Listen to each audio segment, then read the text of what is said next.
ஒரு கிராமத்தில் ஒரு அறிஞர் இருந்தார். அவர் ஒரு பொருளாதார மேதை. பல மன்னர்கள் தங்கள் நாட்டு பொருளாதாரத்தை சீர்படுத்த அவருடைய ஆலோசனையை நாடினார்கள். ஒரு நாள் ஊர் தலைவர் அவர் முன் வந்து அவரை பார்த்து கிண்டலாக, அறிஞரே, நீங்கள் பெரிய அறிஞர் என்று உலகமே பாராட்டுகிறது. ஆனால் உங்கள் பையன் ஒரு அடிமுட்டாளாக இருக்கிறானே.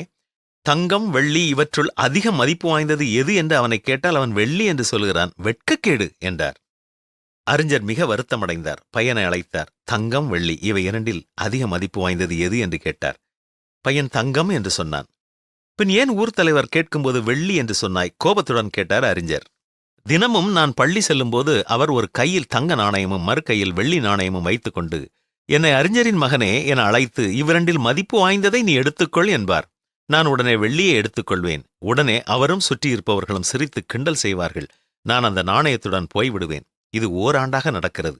தினம் எனக்கு ஒரு வெள்ளி நாணயம் கிடைக்கிறது. நான் தங்கம் என்று சொல்லி அதை எடுத்திருந்தால் அன்றோட இந்த விளையாட்டு நின்றிருக்கும். எனக்கு நாணயம் கிடைப்பதும் நின்று போகும். எனவேதான் வெள்ளி நாணயத்தை நான் எடுத்தேன் அப்பா என்று சொன்னபோது அறிஞர் திகைத்து விட்டார். வாழ்க்கையில் பல நேரங்களில் நாம் முட்டாள்களாக வேடமணிகிறோம். மற்றவர்கள் அதை பார்த்து மகிழ்வதற்கு. ஆனால் நாம் தோற்பதில்லை. அவர்கள் வெல்வதாக எண்ணிக்கொண்டிருப்பார்கள். ஆனால் வேறு கோணத்தில் பார்க்கும் பொழுது நாம் வென்றிருப்போம். எந்த கோணம் நமக்கு முக்கியம் என்பதை நாம் தான் தீர்மானிக்க வேண்டும். மூடனுக்கு அவன் மதீனத்தின்படி மறு உத்தரவு கொடாதே.